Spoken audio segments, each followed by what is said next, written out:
나한테는 아들이 한 명 있었고 그 아이를 교통사고로 잃었다. 아들아이는 18살이었다.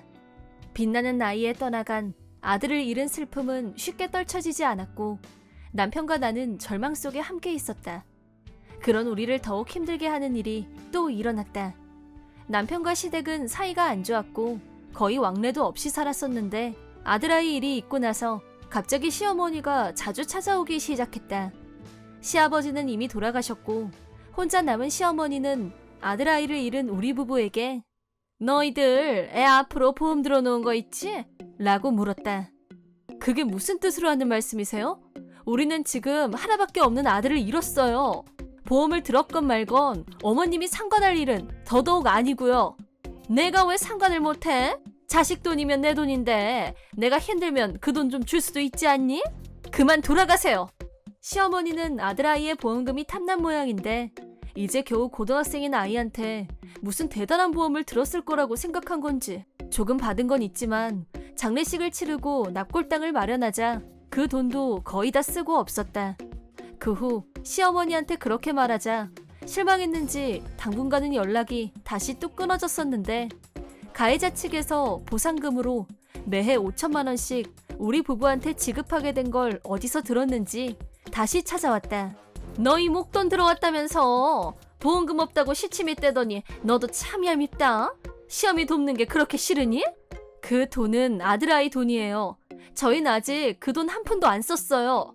그 돈을 왜 안 쓰고 썩혀두니 바보같이. 너희가 쓰기 뭐 하면 내가 대신 쓸 테니까 걱정 말고 나한테 다 넘겨. 제가 전에도 신경 끄시라고 말했죠. 내가 왜 신경을 끄니? 그 돈은 내 아들 돈인데? 그리고 나 내 손주 며느리야. 나도 엄연한 지분이 있다. 당장 내 지분 내놔. 이 돈은 절대 손댈 생각 없으니까 그렇게 아세요. 아니, 쓰지도 않을 돈을 왜 받아? 이건 저랑 그이가 상의해서 내린 결론이에요.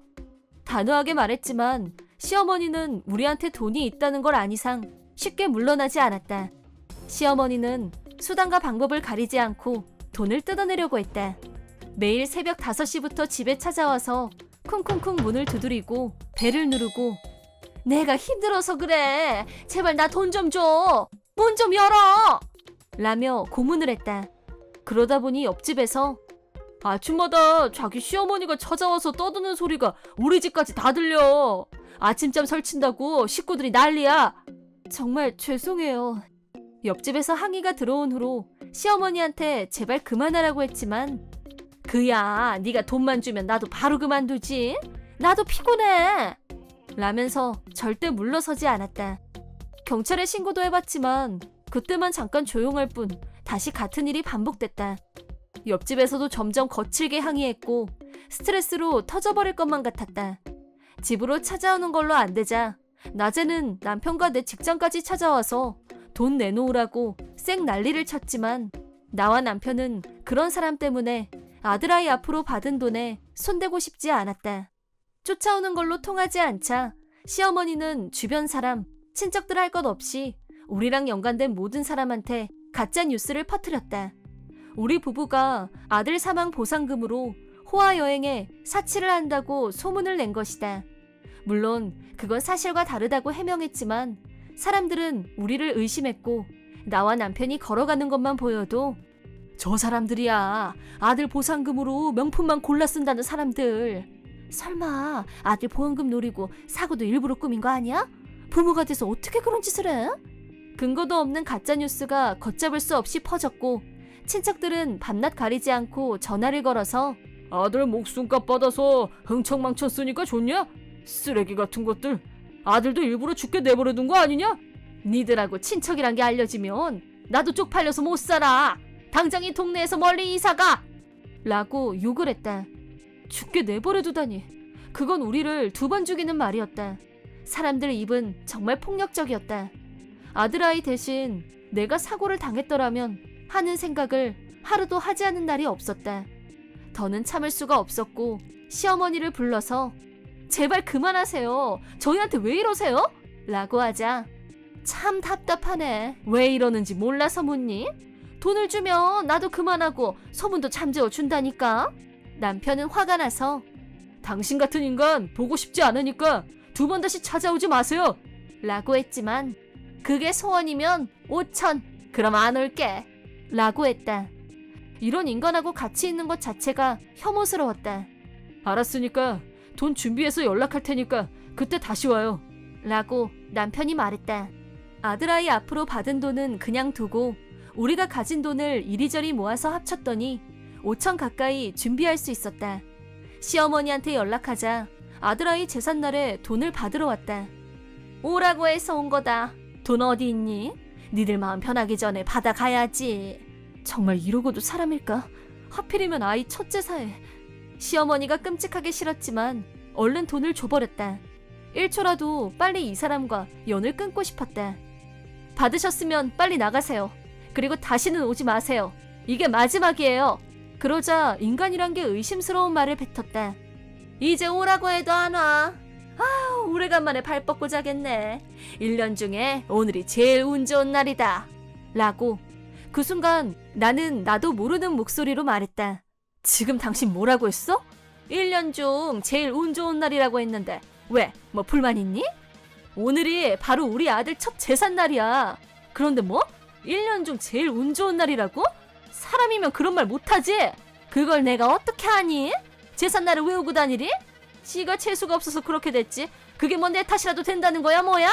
그 순간 분노로 피눈물이 났다. 슬퍼서 눈물을 흘린 적은 있지만 분노로 눈물이 솟은 건 그게 처음이었다. 이 인간을 그냥 둘 수 없다. 반드시 복수하리라. 하지만 경찰에 신고해도 감옥에 가둘 수 있는 것도 아니고 들어가도 바로 나올 텐데 그딴 건 복수라고 할 수 없었다. 그런 생각을 할수록 숨이 막혀왔다. 내 손으로 끝내버릴까? 그런 충동마저 생겼다. 나만 그런 게 아니라 남편도 시어머니한테 말 조심하라고 경고했지만 사람 가죽만 뒤집어 쓴 시어머니한테는 아무 말도 소용이 없었다. 제일 간단한 방법은 시어머니가 찾지 못하는 곳으로 이사를 가서 꽁꽁 숨어 사는 거였다.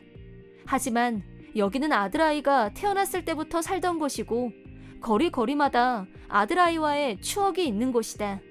이런 곳을 두고 시어머니를 피해 달아나고 싶진 않았다. 하지만 시어머니는 곧바로 천벌을 받고 말았다. 우리한테 돈을 받고 최고로 기분이 좋았던 시어머니는 그날 바로 교통사고를 당했고 일주일간 의식불명으로 누워있다가 깨어났지만 하반신 마비와 언어장애가 후유증으로 남았다. 시어머니는 말도 못하고 걸을 수도 없었다. 우리 부부가 병원에 가자 라는 말밖에 못했다.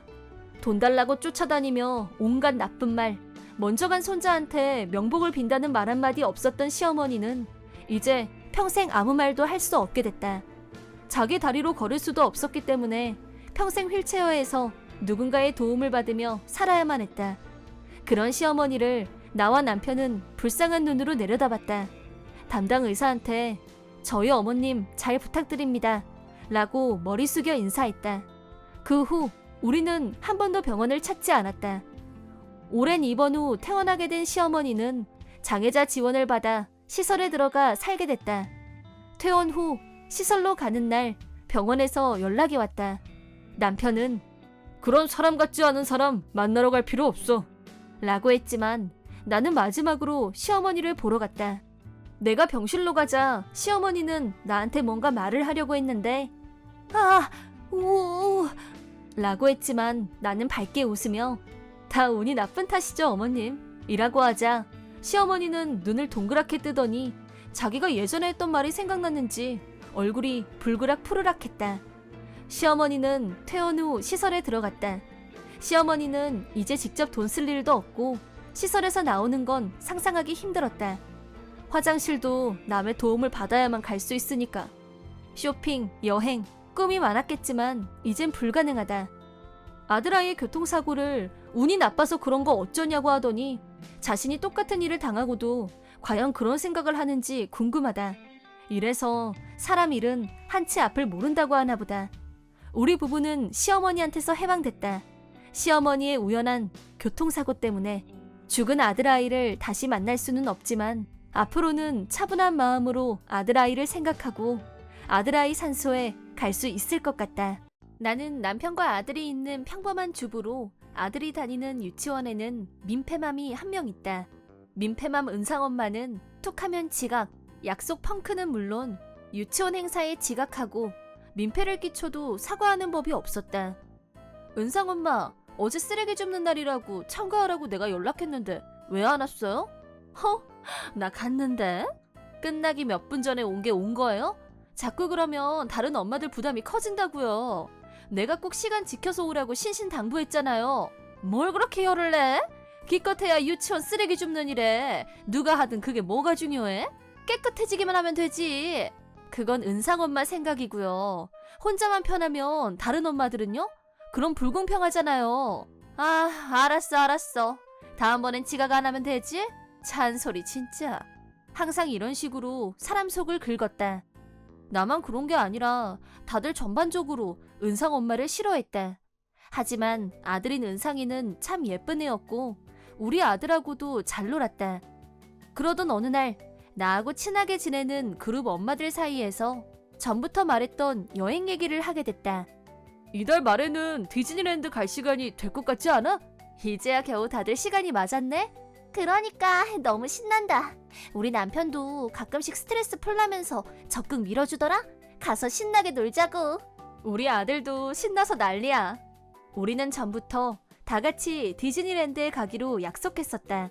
그런데 서로 파트 근무를 하다 보니 쉬는 날 스케줄이 안 맞아서 겨우 맞춰놓으면 애들이 아프고 이런저런 이유로 계속 미뤄지다가 드디어 서로 스케줄도 맞고 애들도 다 건강하고 모든 게 완벽하게 디데이가 잡혔다. 이제 숙소랑 비행기 예약 확인하고 입장권 미리 구매하고 엄마들끼리 일정 확인하는 일만 남아있었다. 그런데 출발 막바지가 다 돼서 은상 엄마가 어디서 얘기를 들었는지 자기들 디즈니랜드 가기로 했다며? 그런데 왜? 너무 잘 됐다. 나도 가고 싶었는데 나도 같이 가도 되지? 라고 곤란한 말을 했다. 민폐맘다운 은상엄마 말에 갑분싸 우리는 동시에 눈빛 교환을 했다. 그건 좀 아니지 않아? 완전 싫어. 빛의 속도로 눈빛 교환을 하고 갑자기 그런 말을 하면 우리가 좀 곤란하지. 우리는 진짜 오래전부터 계획했던 일이거든요. 겨우 2명 늘어나는 건데 뭘 그렇게 따져? 우리 은상이도 가고 싶다 그랬단 말이야. 솔직히 이건 좀 경우가 아니죠. 은상 엄마는 툭하면 지각인데 그런 사람이랑 어떻게 여행을 가? 아침에 늦으면 기다리다가 우리까지 여행 못 갈 수도 있는데. 걱정 마. 나도 여행 갈 땐 안 늦어. 그 말도 믿음이 안 갔지만 무엇보다 같이 가고 싶은 마음이 없었다. 그래서 그날은 대강 어떻게 넘어갔는데 며칠 후에 아들아이가 엄마, 우리 디즈니랜드 갈 때 은상이도 같이 가는 거 맞지? 너무 신난다. 너 그 얘기 어디서 들었어? 은상이랑 은상이 엄마한테. 아들아이 말을 듣고 내가 한 방 먹었다는 생각이 들었다. 애들을 이용해서 다 같이 가는 걸로 해버리면 엄마들이 뭐라고 못하려니 생각한 거다. 특히 우리 아들은 은상이랑 사이가 좋았다. 아들아이는 은상이도 같이 간다며 좋아서 난리였다. 곧바로 다른 엄마들한테 얘기했고 모두들 애들이 좋아하는 모습을 보니까 은상이만 빼고 못 갈 것 같다고. 결국 은상엄마와 은상이도 데리고 가기로 했다. 사람이 늘었으니 예약도 다시 추가하고 모든 스케줄을 처음부터 다시 체크하고 준비를 새로 했다. 여행 전날 절대 지각하면 안 돼요. 비행기 놓치면 난리 나니까 꼭이에요. 라고 재차 강조하자 은상엄마는 걱정 붙들어 매라니까. 오래간만에 너무 좋다. 라며 한껏 들떠서 집으로 갔다. 하지만 다음날 역시나 지각. 거봐, 이럴 줄 알았어. 또 지각이네. 내가 미쳐 진짜. 시간 좀 보라고. 연락 다시 한번 해보고. 은상엄마는 전화를 받더니 방금 전에 일어났다고 했다. 그러더니 지금 준비하고 나갈 테니까 비행기를 잡아두고 있으라는 개 황당한 소리를 냈다. 그 말을 듣고 대꾸할 가치도 느끼지 못한 우리는 무시하기로 하고 비행기에 올랐다. 애들은 아쉬워하는 모습이었지만 비행기나 기차 같은 대중교통은 여러 사람이 이용하는 거라 한 사람만 기다릴 수 없어. 그래서 시간을 잘 지켜야 돼. 라고 설명하자 애들도 이해를 했는지 고개를 끄덕였다. 우리가 도쿄공항에 도착했을 무렵 은상 엄마가 자기 지금 인천공항인데 왜 아무도 없냐고 짜증을 냈다. 지각은 자기가 해놓고 우리가 잘못한 것처럼 짜증을 내는 태도에 나도 열이 받아서 가만히 듣고 있을 수가 없었다. 그래서 지각하지 말라고 그렇게 말했는데 결국 오늘도 지각해서 비행기 놓치고 은상 엄마 본인 탓이라고 했더니 그 말에 반감을 샀는지 우리한테 온갖 악담을 퍼붓는 내용의 톡을 라인으로 수도 없이 보냈다. 그래서 다음 비행기라도 탈 수 있으면 타고 오라고 하자 자긴 혼자 해외 가본 적 없다면서 나더러 다시 와서 자기를 데리고 가라나? 세상에 이런 일이. 하도 어이가 없어서 대화도 상대가 돼야 한다는 교훈을 얻고 당분간 라인을 꺼놓기로 했다. 우리는 오로지 기다렸던 우리 여행을 즐기는 것만 생각했고 디즈니랜드를 만끽했다. 그리고 집으로 돌아온 후 어떻게 나만 빼놓고 가? 인간들이 뭐 이따위야? 왜 나한테 화를 내? 지각한 사람이 누군데? 지각하지 말라고 몇 번을 말했는데 결국 지각해서 못 간 거잖아요. 지금 나더러 비행기 못 세웠다고 이러는 거예요? 그게 가능하다고 생각해요? 됐고! 은상이가 당신 때문에 얼마나 속상해했는지 알아? 자기가 지각한 건 왜 생각을 안 해? 저 머리는 논리적 사고가 아예 안 되나? 미칠 노릇이었다. 나도 됐고요. 비행기 값이랑 호텔비 입금해줘요. 은상 엄마가 예약해달라고 해서 내가 내 카드로 대신 결제해줬던 거 기억하죠? 완전 어이상실이네. 내가 여행을 갔어야 그 돈을 주지. 내가 총 맞았어? 어이상실은 내가 할 말이네.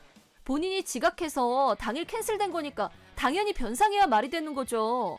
그 돈 입금 안 하면 나도 그냥 못 넘어가요. 방금 못 낸다고 했잖아.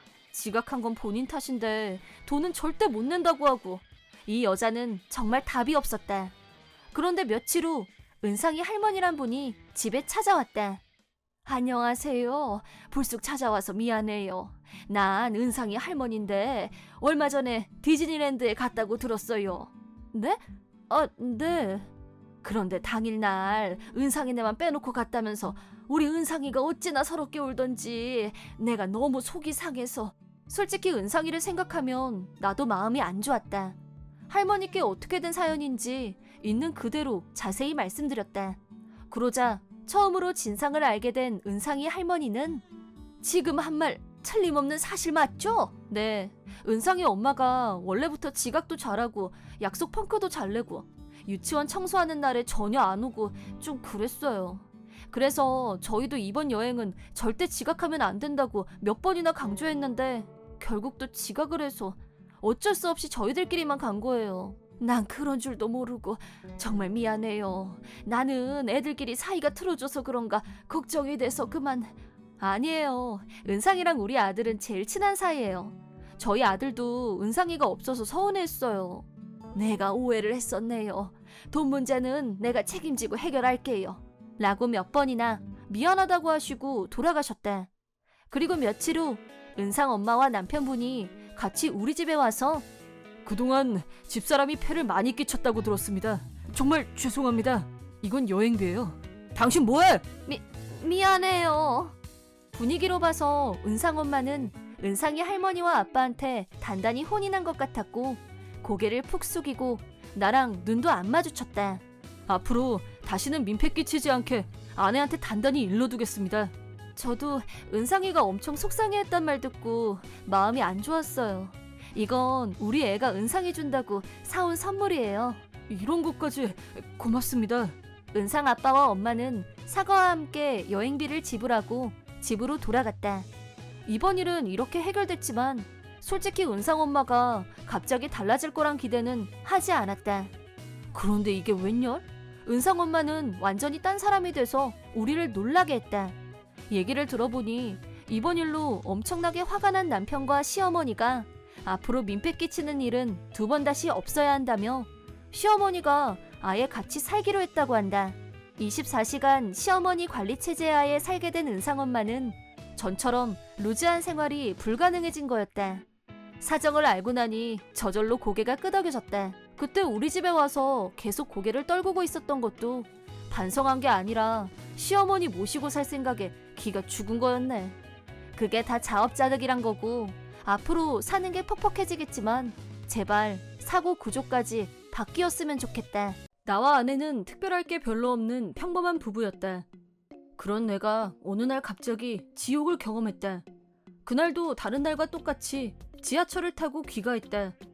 지하철에서 내려 개철구를 통과하는데 아내한테서 라인이 왔다. 중요한 얘기가 있으니 집에 일찍 들어오라는 내용이었다. 이렇게 분위기를 잡을 정도의 중요한 얘기란 게 뭔지 전혀 감이 안 왔다. 아내한테 꼬투리 잡힐 만한 일도 없고 아침에도 평소랑 똑같이 집에서 나왔는데 이상하네. 무슨 일인지 전혀 감이 안 오는데도 가슴이 불안하게 두근거렸다. 어쩐지 좋은 일은 아닐 것 같은데 예감 때문이었을까? 불안했다. 그리고 슬픈 예감은 틀린 적이 없었다. 집에 들어가자 아내 옆에 모르는 남자가 앉아 있었다. 진자가 임신을 했어요. 내가 책임질 겁니다. 진자를 놔줘요. 라고 했다. 말은 하늘의 날벼락. 남자의 말은 너무 비현실적이었고 꼭 나 말고 다른 사람한테 하는 것처럼 들렸다. 여보, 지금 저 남자가 무슨 소리라는 거야? 충격이 크시겠지만 방금 들은 대로 진자가 임신한 아이 아빠가 저란 얘기고 그래서 이혼해달라고 부탁하는 겁니다. 나 이 사람하고 같이 살고 싶어. 나랑 이혼해줘. 아내는 그놈 옆에 앉아서 그놈 팔짱을 낀 채로 나한테 그놈하고 살고 싶으니 이혼을 해달라고 했다. 나를 쳐다보면서도 안중에는 그놈밖에 없는 듯했다. 말은 하늘의 날벼락이라더니 갑자기 이러는 게 말이 된다고 생각해? 하지만 내 뱃속엔 이 남자아이가 있단 말이야. 당신 아내는 당신이 아니라 날 선택했어요. 그만해. 당장 나가. 둘 다 당장 내 앞에서 꺼져. 두 사람을 내쫓은 후 나는 그대로 현관 앞에 주저앉았다. 어떻게 이런 일이 나한테 일어날 수 있는지, 아내의 분류는 언제부터였던 건지, 어디서부터 잘못된 건지, 난 뭘 해야 하는지 생각하려고 해도 생각할 수가 없었다. 그리고 다시 아침이 왔지만 나는 여전히 어둠 속에 있는 기분이었다. 나는 되도록 빨리 이 상황을 벗어나야 한다는 생각을 했고 가장 친한 친구한테 전화를 걸었다. 친구는 일단 변호사부터 만나보라고 했고 나는 친구 말에 따랐다. 그런데 며칠 후 아내가 혼자서 다시 집으로 돌아왔다. 그날도 나는 평상시처럼 회사에 출근했고 집에 돌아왔을 때 집안에 불이 켜져 있는 걸 보고 이상한 생각이 들었다. 현관문도 열려 있었기 때문에 조심스럽게 안으로 들어왔는데 집을 나간 아내가 다시 돌아와 있었다. 지금 뭐 하는 거야? 왔어요? 뭐 하긴 저녁 차리지. 그러니까 왜 당신이 내 집 부엌에서 밥을 하고 있냐고. 바람나서 집 나갈 땐 언제고. 게다가 지금 홀몸도 아니라며. 그런데 왜 여기서 아무 일도 없는 것처럼 그러고 있는데. 그러자 아내는 도저히 이해할 수 없는 말을 입에 담았다. 아니야, 이 애는 당신 애야. 내가 잠깐 착각했었어. 그 남자애가 아닌 것 같아. 지금 장난해? 그 남자애를 가졌으니까 이혼해달라고 할 땐 언제고? 그래서 내가 지금 착각했었다고 하잖아. 잠깐 한눈 판 건 사실인데 이 애는 당신 애야. 아니, 우리 부부관계 없이 산 지 이미 오래야. 당장 나가. 나가라는 말 안 들려? 버티는 아내를 끌어내려고 하자 악착같이 매달리면서 여보, 제발 나 한 번만 용서해줘. 내가 잘못했어. 며칠 전하고는 태도가 달라도 너무 달라서 무슨 일이 있었구나 싶었는데 아내는 묻지도 않은 말을 혼자서 두서없이 뱉어댔고 왜 태도가 달라졌는지 그 이유를 유추할 수 있었다. 아내는 그 남자를 따라서 콧노래를 부르며 집을 나갔지만 불륜남은 의외로 집안이 빵빵했는데 그 집 부모들이 불륜으로 생긴 아이는 인정할 수 없다며 문전박대를 했고 이혼녀와 결혼은 있을 수 없는 일이라며 만약 그래도 결혼을 하겠다면 유산을 포기하라는 말을 했다고 한다. 그러자 불륜남은 부모가 보는 앞에서 아내와 헤어지겠다고 하고 아내를 버렸다는 것이다. 버림받은 아내는 갈 곳이 없었고 자기 뱃속의 아이를 내 아이라고 거짓말을 하면서 다시 돌아온 것이었다. 아이 아빠를 당신 편의대로 고르겠단 거야? 그 애는 그놈 애야. 절대 나 아니야. 계속 우길 거면 검사를 하던가. 그 사람하고는 완전히 끝났어. 잠깐 외로워서 그랬어. 지금 내가 얼마나 반성하고 있는데. 반성? 하고 싶으면 하던가. 그런데 그게 나랑 무슨 상관인데? 당신이 안 나갈 거면 내가 나갈게. 앞으로 당신이 할 일은 두 가지야. 나랑 이혼하는 거, 나한테 위자료 주는 거, 그놈한테도 반드시 청구할 거야. 여보, 어디가? 아내와 한 집에 있고 싶은 마음은 1도 없었고 집에서 나와 호텔에서 잤다. 그리고 변호사를 찾아가 아내와 불륜남에게 위자료 청구를 서둘러 달라고 했다. 그러자 장모와 아내가 다시 집으로 쳐들어왔다. 솔직히 나는 예전부터 장모와 잘 안 맞았다. 장모는 집에 오자마자 나한테 자네, 진자는 다시 화해하고 잘 살아보자고 하는데 자네가 속 좁게 그걸 거절하고 위자료까지 청구했다면서? 제 입장에서는 당연한 거 아닌가요? 제가 왜 그랬는지도 다 알고 오신 거죠? 들었네. 딴 남자랑 잠시 만난 거 말인가? 그것도 따지고 보면 자네 잘못도 있는 거 아닌가? 어떤 여자가 남편이 잘해주는데도 딴 생각을 하겠냐고. 그래도 진자는 미안하다고 사과했잖아. 그럼 받아줘야지. 장모는 아내의 불륜도 내 탓으로 돌리며 아내를 용서하지 않는 나를 속이 좁다고 비난했다. 자네 결국 위자료 청구해서 진자한테 돈이나 뜯어내자는 심보 아니냐고.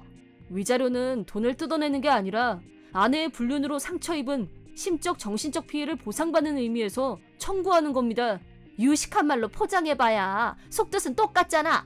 진자가 그 정도 사과했으면 부부싸움은 칼로 물베기라는데 못 이기는 척 받아주면 좀 좋아? 사람 그렇게 안 받는데 돈독이 올라서 자네버리가 시원찮으니까 마누라 벗겨먹으려고 들어? 장모는 나를 거지 취급했지만 나는 그 정도로 수입이 낮은 사람은 아니었다. 하지만 장모는 아내가 더 돈 많은 사람한테 시집가길 바랬고 예전부터 나를 못마땅해 하면서 은근히 깔보는 경향이 있었다.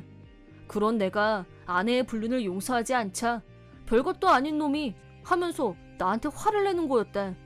그럼 장모님은 만약 장인어른이 바람을 피우면 용서하실 수 있으세요? 라고 묻자 자네 문제에 장인이 왜 나와? 라고 버럭. 이건 제 문제가 아니라 당신 딸 문제입니다, 장모님. 이혼하기가 결혼하기보다 3배는 힘들다고 누가 그러더니 그 말이 하나도 틀리지 않았다는 걸 직접 체험했다. 결혼이란 게 당사자들끼리의 문제일 수 없다는 것도 뼈저리게 깨달았다.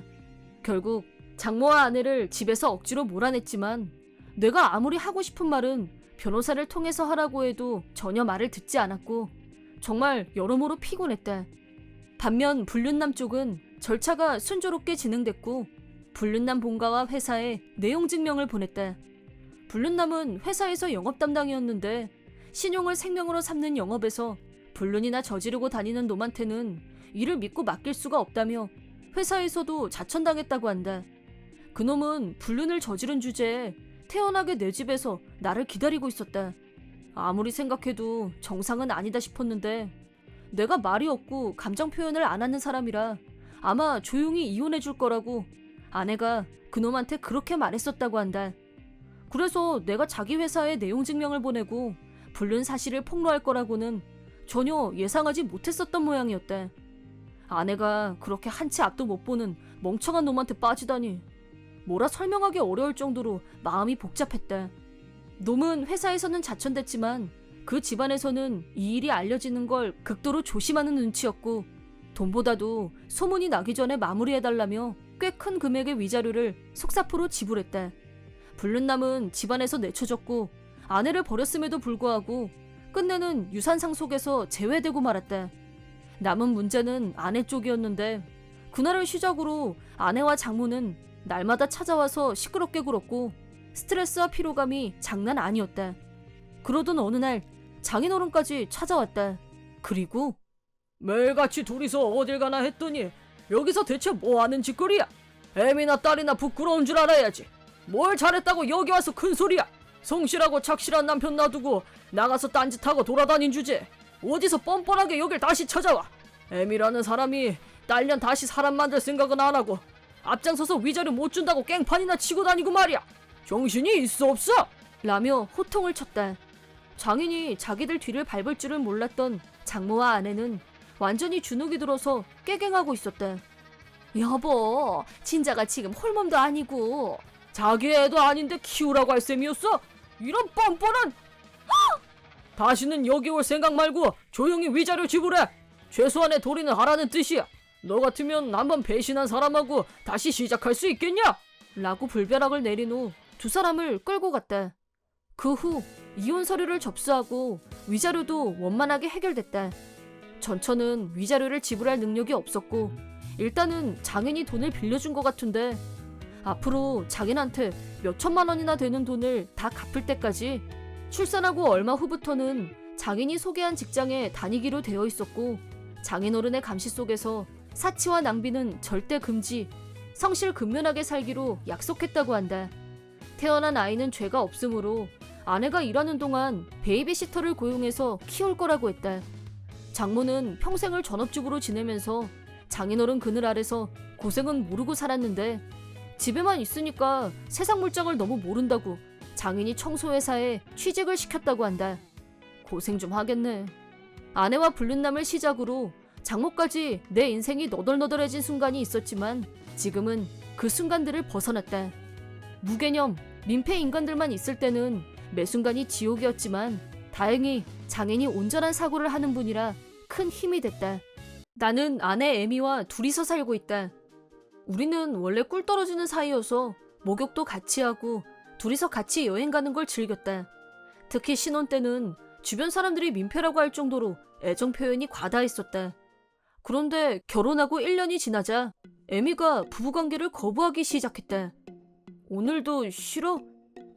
그럴 기분 아니야. 그래, 그럼 알았어. 솔직히 아직 젊고 결혼한 지 1년밖에 안 됐는데 아내한테 부부관계를 거절당하는 건 남자로서의 자존심에 큰 상처를 입는 일이었다. 비참한 기분도 들고. 하지만 에미가 싫다는데 강요할 수도 없는 일이었고 아내 뜻을 따를 수밖에 없었다. 잠자리만 문제인 게 아니라 전에는 주말이면 같이 영화도 보고 외식도 하고 쇼핑도 했었는데 요즘은 친구를 만난다며 나와는 아무 데도 안 가려고 했다. 목욕은 창피하다면서 혼자서 하고 거부당하는 비참함, 갑자기 변해버린 아내 때문에 혼자서 끙끙 앓다가 제일 친한 친구한테 고민을 털어놓았다. 그러자 친구는 결혼 1년 차에 섹스리스는 좀 심각한 거 아니야? 라고 했다. 네가 생각하기에도 그렇지. 근데 갑자기 날 거부하는 이유를 모르겠어. 그래도 잘 생각해봐. 아무 이유 없이 그럴 리가 없잖아.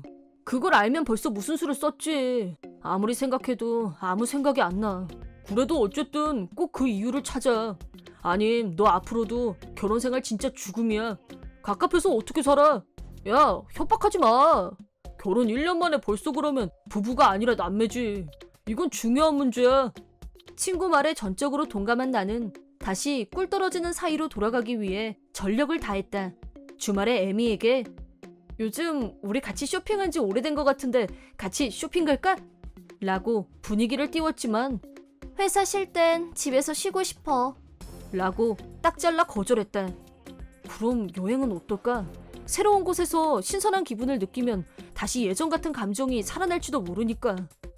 어디가 좋겠냐고 물었지만 에미의 대답은 여행은 무슨 괜히 돈만 버려.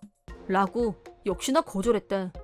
내 딴엔 열심히 생각해서 말했는데 에미는 다 싫다고만 하고 모든 작전이 실패로 돌아갔다. 이대로는 안 될 것 같은데 뭐가 좋은 방법인지 모르겠고 답답해서 미칠 것 같았다. 그러던 어느 날 아내가 혼자서 목욕하는 소리가 들렸다. 예전처럼 그냥 자연스럽게 들어가면 의외로 쉽게 먹힐지도 모른다는 생각에 나도 들어가도 돼? 라면서 장난치듯이 말하면서 자연스럽게 욕실로 들어갔는데 에미는 몸을 뒤로 획 돌리면서 뭐 하는 짓이야? 누가 맘대로 들어오래! 라면서 찐으로 화를 냈다. 예상했던 것보다 훨씬 심하게 화를 내서 나도 민망해 죽을 지경이었다. 미안. 라고 사과한 후 에미를 올려본 순간 얼어붙고 말았다. 에미 몸에는 키스마크가 수도 없이.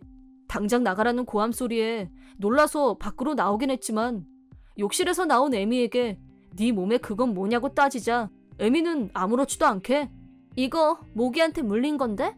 라고 했다. 지금이 몇 월인데 온몸에 모기 물린 자국이란 건지 황당해서 말이 안 나왔지만 반박할 증거가 없었기 때문에 더 이상의 추궁은 불가능했다.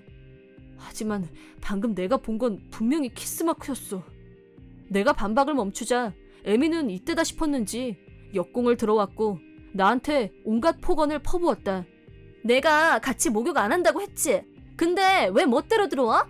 부부 사이에도 인권이 있다는 건 몰라? 무식하게. 네가 요즘 나를 자꾸 멀리하니까 예전처럼 돌아가고 싶어서 내가 적극적으로 나서다 보니까 그렇게 됐어. 너 왜 나랑 쇼핑도 싫다 목욕도 싫다 다 싫다는 건데?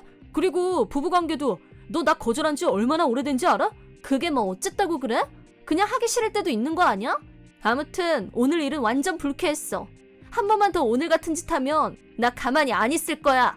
에미 반응은 내가 예상했던 것보다 훨씬 더 심했고 점점 더 안 좋은 방향으로 가는 것 같았지만 달리 어떻게 할 방법이 없었다. 며칠이 지나도 에미의 태도는 여전히 냉랭했고 같은 공간에 살고 있지만 마치 남남 같았다. 그러던 어느 날 일이 일찍 끝나서 평소보다 퇴근이 빨랐는데 집에 오니 현관문이 열려 있었다.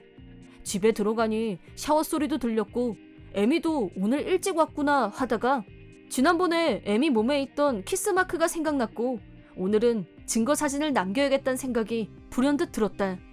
욕실 문을 열려고 하자 안에서 물소리랑 함께 누구랑 대화하는 소리가 들렸다. 살짝 문을 열자 샤워실 유리문 너머로 두 사람의 실루엣이 보였다. 핸드폰을 준비하고 문을 활짝 열고 확인 사슬에 들어갔다. 에미는 분명히 다른 남자와 함께 샤워 중이었다. 그때 나를 본 에미가 하고 비명을 질렀다. 나는 얼른 밖으로 나왔고 두 사람이 못 나오게 밖에서 문을 걸어 잠갔다. 당황한 두 사람은 욕실 밖으로 나오려고 문을 탕탕 두드렸다. 뭐 하는 거야? 빨리 문 열어! 에미는 문 열라고 아우성이었지만 그따위 소리는 무시하고 두 사람을 가둬둔 후 처갓집에 연락해서 당장 오시라고 했다. 에미한테도 내가 통화하는 소리가 들렸는지 너 지금 누구한테 전화한 거야? 당장 그만둬! 라면서 난리를 쳤지만 완전 무시. 옷도 제대로 못 입고 불륜 들키고 누가 올 것 같고 멘붕 와서 돌아버릴 지경이겠지. 좀 전에 내가 두 사람 옷을 다 챙겨서 나왔기 때문에 안에서 이잡듯이 뒤져봐야 걸칠 수 있는 건 타월뿐. 남자 옷에서 지갑을 발견했고 신분증을 찾아보니 회사 사원증이 나왔다. 욕실에 있는 남자는 에미와 같은 회사 직원이었고 핸드폰으로 증거 사진을 찍어뒀다. 그러는 사이 장인 장모가 집에 오셨다. 현관문이 열려 있었기 때문에 장인 장모님은 집 안으로 들어오셨고 욕실 쪽으로 오시라고 두 분을 불렀다. 아까 전화에서는 왜 오시라고 이유를 말씀 안 드렸기 때문에 두 분은 오시는 내내 온갖 불길한 상상을 다 했던 모양이다. 성남아, 무슨 일인데 이유도 말을 안 해? 혹시 에미한테 무슨 일이 있는 거야? 그렇다고 할 수 있죠. 그런데 에미한테 무슨 일이 있는지가 아니라 에미가 무슨 짓을 했는지가 포인트인 것 같습니다. 뭐? 에미는 지금 어디 있어? 욕실 안에 있어요. 근데 혼자가 아니에요. 그러자 장인 장모는 대강 눈치를 챘는지 설마 불륜인가? 라고 물었고 네, 맞습니다. 라고 대답하고 욕실 문에서 비켜섰다. 그러자 장인의 천둥벼락치는 불호령이 떨어졌다. 안에서 뭐하고 자빠졌어? 당장 나와! 그러자 에미가 목욕 타월을 둘둘 말고 쭈뼛쭈뼛 개걸음으로 욕실에서 나왔다. 그리고 그 뒤를 하체만 가린 불륜남이 따라 나왔다. 그 광경을 본 장모는 아이고 주여, 이런 말세가. 실은 요즘 에미하고 부부 사이가 예전 같지 않아서 제가 혼자서 고민이 많았는데요. 오늘에야 그 원인을 확실히 알게 됐습니다. 에미한테 다른 남자가 생겼고 그래서 절 멀리했던 거였어요. 아니야, 그런 거. 아니, 이게 뭐가 아니야? 지금 변명이 통할 것 같아? 성남아, 정말 면목이 없다. 장인은 그 자리에서 무릎을 꿇고 미안하다고 하셨다. 장인의 그런 모습을 본 에미는 그제야 자기가 무슨 짓을 했는지 깨달았는지 주저앉아서 엉엉 울었다. 에미하고 문제는 앞으로 신중하게 생각하겠습니다. 라고 하고 불륜녀을 향해 자세를 똑바로 세우고 말했다. 아까 신분증을 찾아봤더니 에미랑 같은 회사 다니던데. 그러자 나빛이 파랗게 질리면서 제발 회사에는 비밀로. 자그마치 사내 불륜을 하면서 그 정도 각오도 안 했어? 그런 배짱도 없이 남편 있는 여자랑 불륜을 했냐고. 그건. 그리고 당신도 멀쩡한 가족이 있던데. 이런 깨알 정보를 나 혼자 알고 있긴 아깝고 정보 공유해야겠지. 지갑 속에서 꺼낸 사원증, 면허증, 가족사진 등등 개인정보와 관련된 모든 게 내 손 안에 있는 걸 보자 불륜남은 완패를 인정한 듯 고개를 떨궜다. 그 후 나는 에미와 이혼했다. 불륜 현장을 목격한 장인 장모도 내 손을 들어줬고 에미는 이혼 서류를 접수하기 직전까지 나랑 다시 화해하고 싶다고 했지만 전신 키스 마크를 달고 다닌 아내를 다시 받아들일 만큼 내가 아량이 넓지도 기억력이 나쁘지도 않아서 불륜남 집에도 내용 증명을 보냈기 때문에 그 집 아내도 불륜 사실을 알았고 그쪽도 이혼을, 심지어 아이와 평생 만날 수 없게 됐다고 들었다. 나는 두 사람에게 확실히 위자료를 받아냈다. 장인 장모가 에미한테 느낀 실망감은 엄청났고 당분간은 에미와 절연 상태로 지낼 것 같다. 위자료를 빌려줬으니 최소 그걸 갚을 때까지.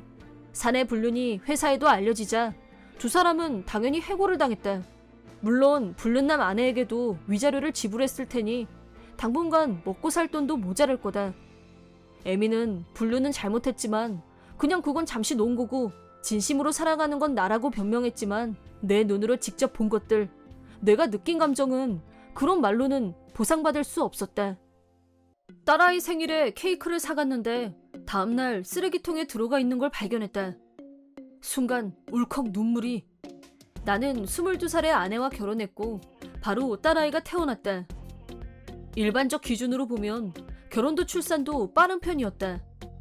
애가 애를 낳았다고들 말했지만 딸아이는 너무나 사랑스러웠고 아빠로서 이 아이를 위해서라면 뭐든 하겠다고 결심했었다. 내가 27살 때 장모님이 몸이 편찮아지셨고 우리가 같이 모시고 살기로 했다. 그때까지는 직장일도 순조로웠고 딸아이도 건강하게 잘 자라줬고 아무 근심 걱정이 없었는데 동거 후 장인이 나와 아내의 부부 문제, 딸아이 양육 문제까지 참견이 늘어났고 나와 의견 대립도 점점 많아졌다. 처음 아내는 당연히 내 편이었는데 시간이 가면서 차츰 장인 쪽으로 기울어갔고 내 말은 부정하고 장인 말만 듣기 시작했고 그러면서 나 혼자 나머지 모두를 상대해야만 했다. 장모님이 편찮으셔서 좋은 마음으로 동거를 시작한 건데 왜 나를 객식구로 전락시키면서 나쁜 놈으로 몰고 가는 건지. 아내에게 더 이상 동거는 힘들 것 같다고 두 분하고 따로 살자고 했더니 장모가 걱정돼서 그렇게는 못하겠다고 했다. 장인은 나한테는 생판 모르는 남보다 더 쌀쌀맞게 굴었지만 아내와 딸아이에게는 세상 자상하고 다정한 좋은 아버지, 좋은 할아버지였다. 그러던 어느 날 딸아이 생일 파티를 두고 장인과 큰 다툼이 일어났다. 딸아이 생일이 평일이어서 내가 일찍 퇴근하고 저녁에 다 같이 파티를 하기로 했었는데 장인이 자기 멋대로 나만 빼고 식구들을 전부 데리고 나가서 외식도 하고 케이크까지 먹고 들어온 것이다. 그럴 줄 전혀 몰랐던 나는 일찍 퇴근해서 생일 케이크를 사들고 왔는데 내가 거실로 들어오자 딸아이가 아까 할아버지한테 더 크고 맛있는 케이크 받았어. 아까 우리 외식하고 파티했는데 아빠는 왜 안 왔어? 나보다 회사 일이 더 중요해? 아빠 미워. 그 케이크 안 먹을 거야. 라고 말했다. 딸아이 입에서 나온 말이 너무 충격적이어서 정신이 어질어질할 정도였는데 옆에 있던 장인이 무슨 아빠가 딸내미 생일도 나 몰라라 하고 정말 너무한다. 그치? 라며 딸아이 편을 드는 척했다. 그 순간 나는 장인을 뭉개버리고 싶었다. 하지만 딸아이가 먼저였고 차분하게 설명했다. 당연히 축하해주려고 했고 그래서 케이크를 사가지고 온 거라고. 하지만 딸아이는 하루 종일 장인한테 무슨 소리를 들었는지 내가 하는 말은 전혀 믿으려고 하지 않았다. 딸아이 생일에 딸아이에게 계속 무시당하고 아내도 나를 무시하고 너무 속상해서 밥맛도 없고 일찍 씻고 일찍 잠자리에 들었다. 거실에서는 나 없이 다 같이 즐겁게 웃고 떠드는 소리가 들렸고 갑자기 서럽고 외로워서 눈물이 나왔다. 그리고 다음날 아침 그걸 본 순간 내 몸이 땅으로 꺼지는 듯한 기분이 들었다. 어제 내가 사온 케이크가 주방 쓰레기통에 처박혀 있는 걸 본 것이다. 대체 내가 뭘 잘못해서 나한테 이런 짓을 하는 건지 분하고 억울했다. 인생이 허무하고 벼랑 끝에 서 있는 기분. 출근하는 지하철 안에서도 눈물이 솟았다. 회사에서도 하루 종일 마음이 괴로웠다. 잔업을 해야 했지만 옆에 동료가 얼굴이 왜 그래? 어디 아픈 거 아니야? 오늘은 일찍 들어가서 쉬어. 라고 했다. 하지만 집에 가고 싶지 않았고 한 걸음 한 걸음 집으로 향하는 발걸음이 납덩이를 매단 것처럼 무거웠다. 그렇게 도착한 집에서 나를 기다리고 있던 것은 절망의 끝판이었다. 거실로 들어가자 장인은 선체로 나를 기다리고 있었고 손에는 아내가 서명한 이혼 서류가 들려 있었다. 우리 딸이 이제야 제정신이 들었어. 당장 이 집에서 나가! 라고 명령했다. 거실에는 모두 앉아서 나와 장인을 쳐다보고 있었다. 장모의 싸늘한 눈빛. 아내는 장인 뒤에서 장인이 말할 때마다 고개를 끄덕였고 나와는 눈도 마주치지 않았다. 그리고 나를 가장 아프게 한 건 딸아이의 말이었다. 아빠 나가. 난 아빠 필요 없어. 여기 우리 집이야. 나는 엄마랑 할머니랑 할아버지랑 살 거야. 아빠는 없어도 상관없어. 아빠는 우리 식구 아니니까 빨리 나가. 그러더니 내가 사줬던 선물이며 옷가지를 다 가지고 나와서 이것도 가져가. 필요 없는 쓰레기야. 라고 말했다. 장인은 딸아이가 하는 행동을 줄곧 웃으며 지켜봤고 모든 것이 자기가 원하는 대로 흘러간 것에 대단히 흡족해하는 표정이었다. 그 뒤의 일은 잘 기억나지 않는다. 나는 아무 말도 하지 않고 내 짐을 챙겼고 아무 말 없이 현관문을 닫고 나왔다. 그때 뒤에서 아빠가 나가니까 속이 시원하다. 자, 오늘은 나가서 고기 먹자. 좋은 날인데 축하 파티를 해야지. 할아버지가 쏜다! 라며 손뼉치는 소리가 들려왔다. 내 마음은 갈기갈기 찢긴 것처럼 고통스럽고 괴로웠다. 집을 구하기 전까지 당분간은 비즈니스 호텔에서 출퇴근하기로 했다. 상사는 나한테 무슨 일이 있냐고 물었고 내가 사정을 말하자 평소부터 나를 좋게 평가해줬던 상사는 본사에 추천해서 본사로 발령받게 도와주었다. 덕분에 가족과 멀리 떨어질 수 있게 됐다. 집에서 나올 때 아내의 사인이 들어간 이혼 서류를 가지고 나왔기 때문에 이사 가기 전 구청에 가서 접수했다. 집에 혼자 있다 보면 그날의 악몽이 자꾸 떠올랐고 본사로 옮긴 후에는 미친 듯이 일에만 몰두했다.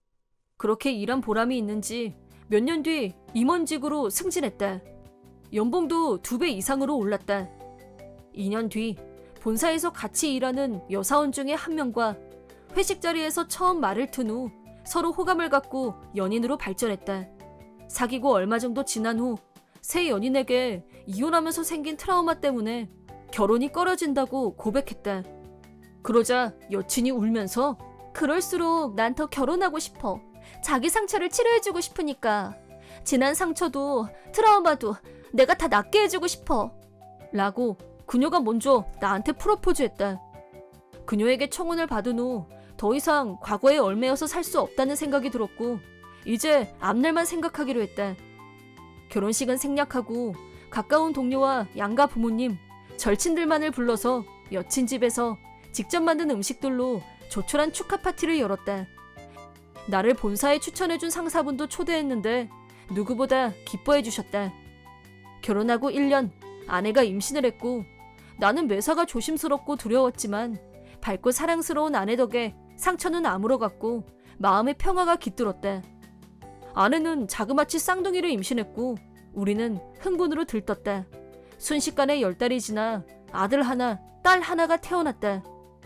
귀엽다, 사랑스럽다는 말로는 다 표현이 안 될 정도였지만 육아는 그야말로 전쟁이었다. 아내와 나의 분투도 몇 년이 지나자 한 고비를 넘겼고 나는 행복하고 행복했다. 그러던 어느 날 딸아이한테서 편지가 왔다. 편지를 받는 순간 긴장이 됐다. 편지에는 딸아이가 나한테 잘못했다며 용서를 비는 내용이 적혀 있었다. 그때 자기는 할아버지 말을 그대로 믿는 철없는 어린아이였고 그동안 할머니가 돌아가셨고 할아버지가 교통사고를 냈는데 사람이 다쳐서 배상금 문제로 집안이 쑥대밭이 됐다며 엄마도 아빠하고 다시 재결합하고 싶다고 한다.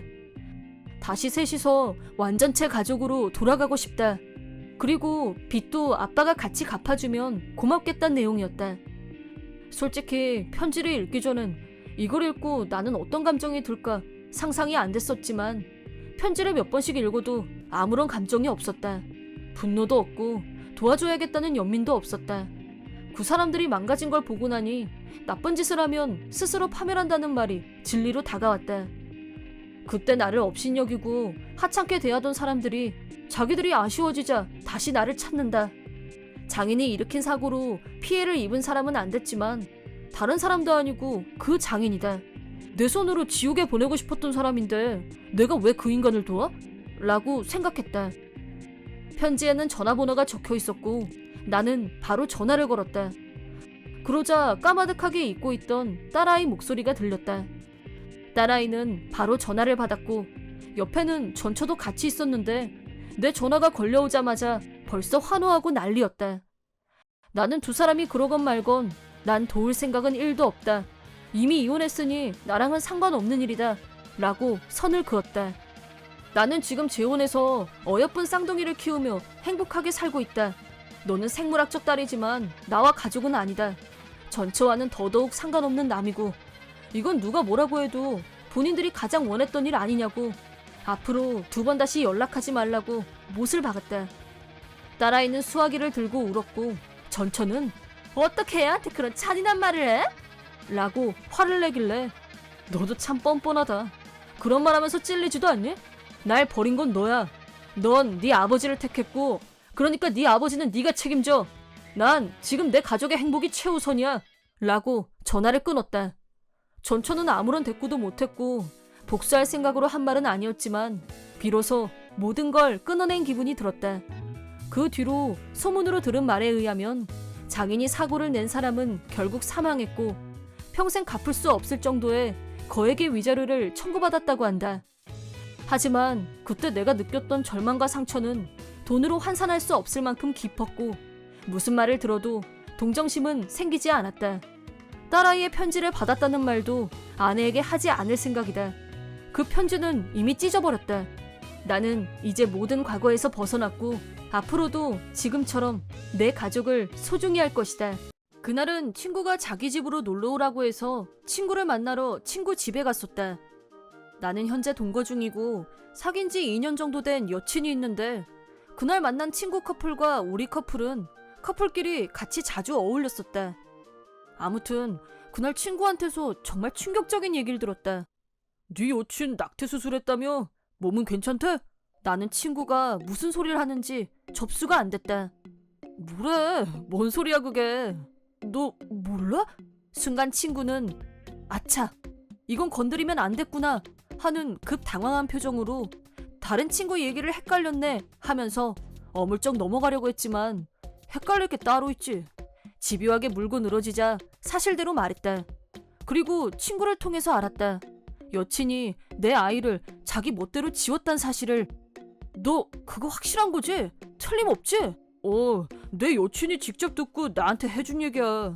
그런 얘기를 농담으로 할 리도 없고 사실이지 당연히. 알았어. 그러고 보니 얼마 전 여친이 엄마가 아프다면서 일주일 정도 집에 다녀오겠다고 했던 게 생각났다. 친구 말하고 맞춰보니 날짜도 정확하게 겹쳤고 부모님 집 근처 병원에 가서 수술을 했을 거라고 추측했다. 친구는 나하고 여친이 같이 결정한 일이었을 거라고 생각했던 모양이다. 누구라도 상식적으로 그런 중대한 일을 혼자서 결정하진 않으니까 내가 모르고 있다는 게 오히려 이상한 일이다. 친구 집에서 나온 나는 곧장 집으로 갔고 여친한테 진상을 확인했다. 너 나한테 말도 없이 아이 지운 거 맞아? 그러자 여친은 그걸 어떻게 알았지? 하는 놀란 표정으로 그대로 얼어붙었다. 대답해봐! 말하면? 너 낳으라고 했을 거잖아. 당연한 거 아니야? 우리 아이야. 그 아이도 생명을 가진 존재고 난 아직 더 놀고 싶단 말이야. 뭐? 아이를 낙태한 이유가 자기 노는데 방해가 돼서라는 것에 형언할 수 없는 분노가 올라왔다. 너 그거 진심이야? 그딴 이유로 네 뱃속에 있는 아이를 그렇게 간단하게 나한테 한마디 상의도 없이? 아까 말했잖아. 너한테 말하면 낳으라고 할 게 뻔해서 말하기 싫었어. 자기 아이를 낙태하고도 아무렇지 않게 말하는 여친을 보면서 분노와 절망을 동시에 느꼈고 감정이 주체가 안 됐다. 이제 와서 그래봐야 벌써 수술했는데 이미 버스 떠났는데 뭐가 달라져? 다 끝난 일 자꾸 들쑤시지 말지 좀?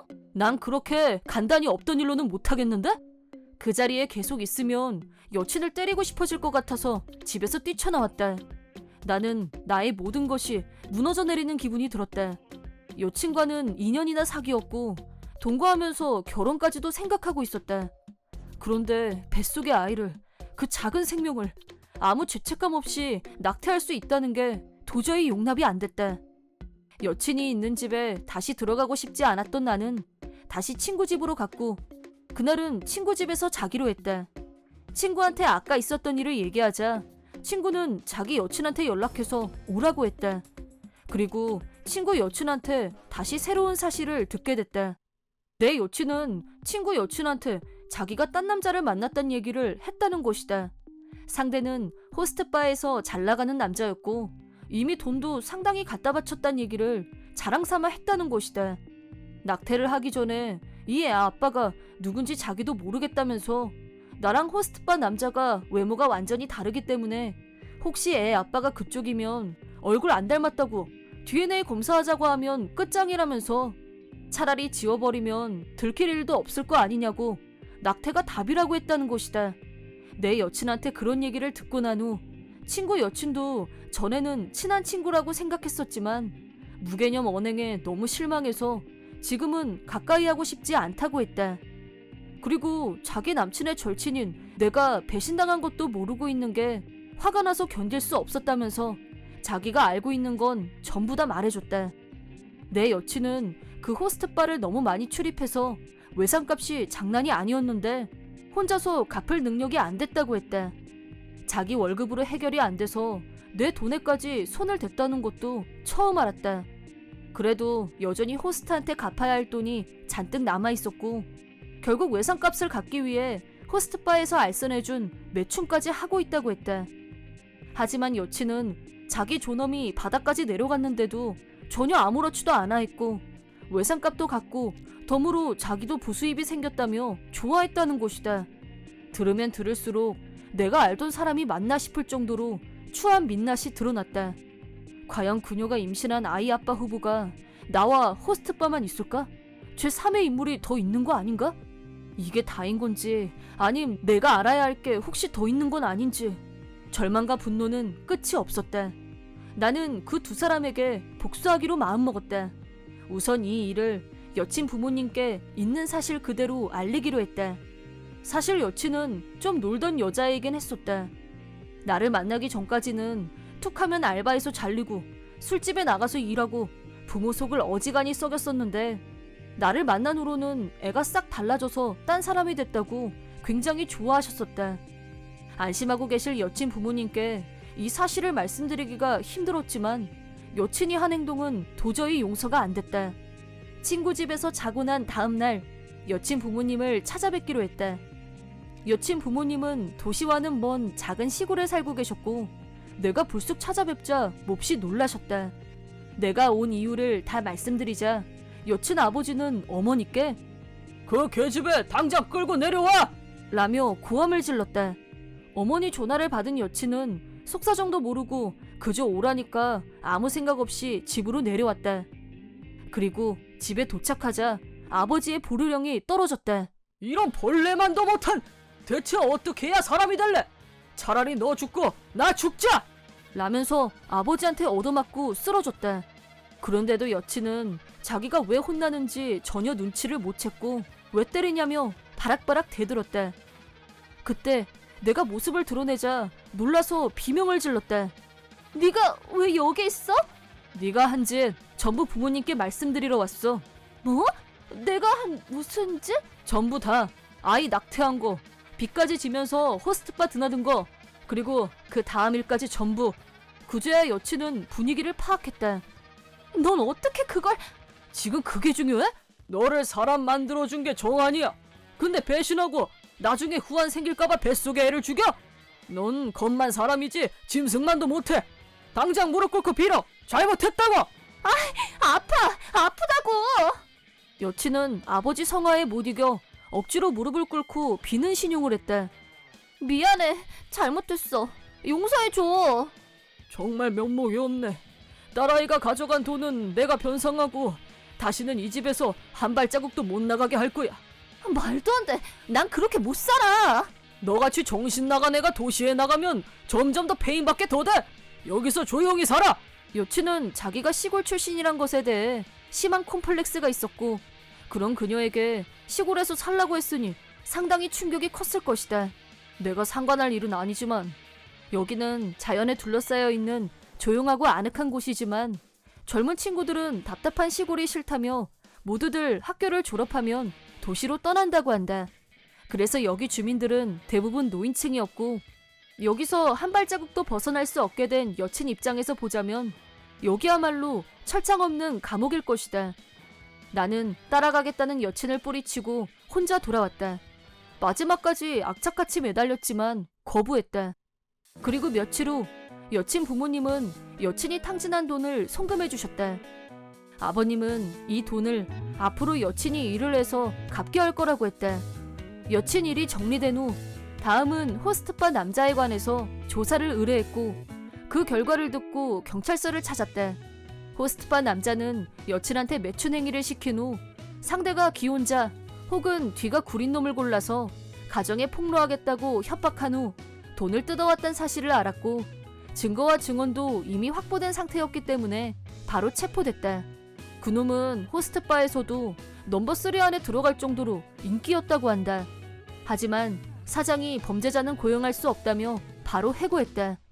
그 외에도 다양한 법법 행위가 드러났고 집행유예 없이 철창 신세를 지게 됐다. 여친이 임신했던 아이가 누구 아이였는지 도저히 알 방법은 없지만 세상에 태어나지도 못해본 그 아이가 다시 세상에 태어난다면 그땐 좋은 엄마를 찾아가서 사랑받길 바랄 뿐이다.